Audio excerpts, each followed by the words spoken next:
Hey guys, what's up? It's Deprimido. Welcome back to the channel. Today I'm going to be showing you how to turn a sample or a melody loop into a full beat like I have here. So today in this beat I started out with this melody loop.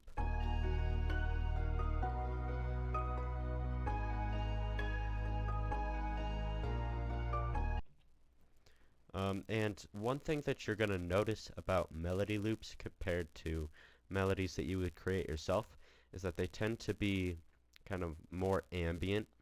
They have less of a melody right in your face. It's kind of more, it's almost like a pad. It's a lot of different sounds coming together and combining to make one continuous sound. Now this melody isn't a great example of that because you can hear there is kind of a melody in there, but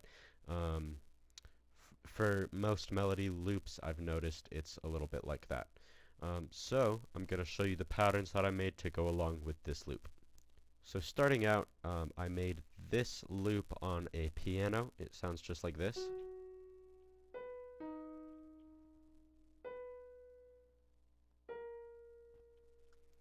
And it's very dry. It's kind of just there to provide a little bit of background to the rest of the melody. The next loop that I made was this one. It's the exact same melody, but it's on a vocal sample that I actually just found in Citrus, which is a stock FL Studio plugin. And this brings a lot of life to the beat, you'll find.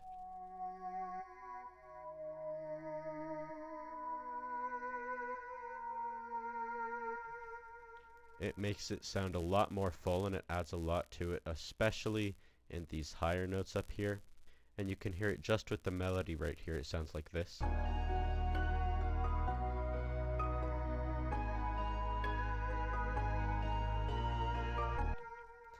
So it is kind of tucked in the background, but it's definitely audible, and as I said, it brings a lot to it.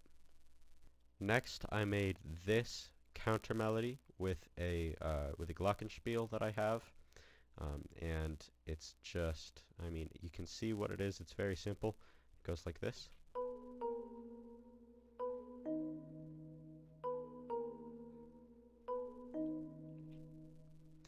The next loop that I have, we're getting into the drums. This is a cool hi-hat pattern. It goes like this.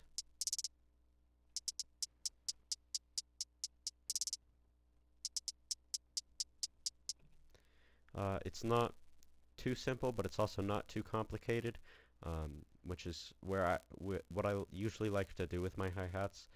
So I really like this loop. I think it's a pretty cool one. Next, I just did a standard snare. It's got 3 different sounds on it. It's got this one,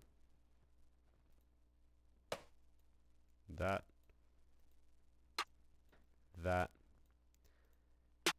and that, and they all play at the same time to combine to sound like this. So that's the snare. And here is the 808.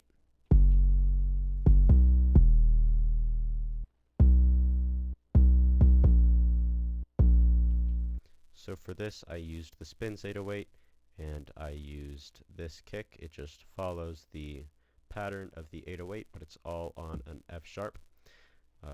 So it's pretty simple. I also added this cymbal right here. So altogether the drums sound like this.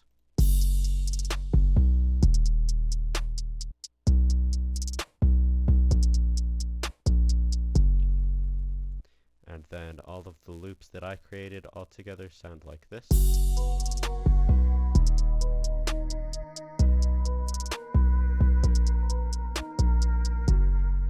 And then along with the melody loop, it sounds like this.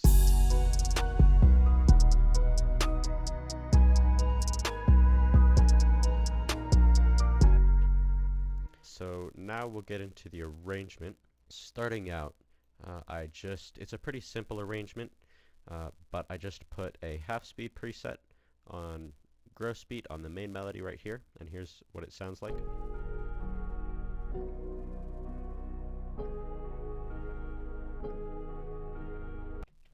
And that is compared to this.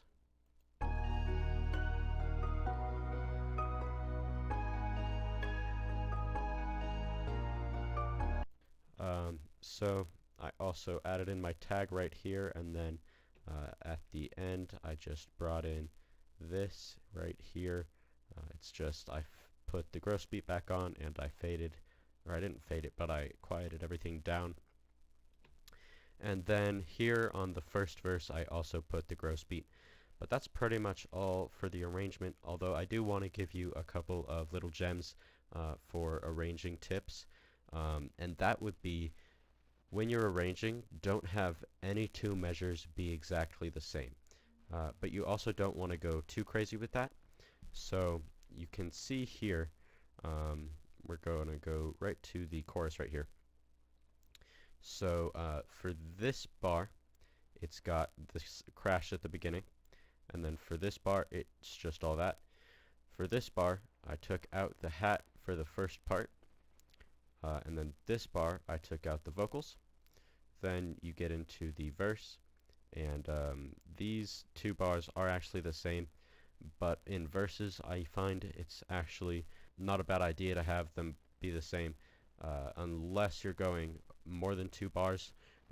But I find that in verses it's okay to do that because that's where people are being more lyrical. That's why it kind of quiets down in the verse as well, is so that you can focus on the lyrics. But then you get back into the chorus and every bar is different, and then you get over to this verse and everything is different. So that's just kind of a general tip for arranging. Don't go crazy with it, but don't have more than 2 bars be the same, and that way it'll just stay a lot more fresh the entire way through and a lot more interesting. But that's basically it for today's video. Thanks for watching. I really appreciate it. If you enjoyed it or you found it helpful, please give it a like and subscribe. And yeah, I'm going to talk to you guys all in the next video. See you later.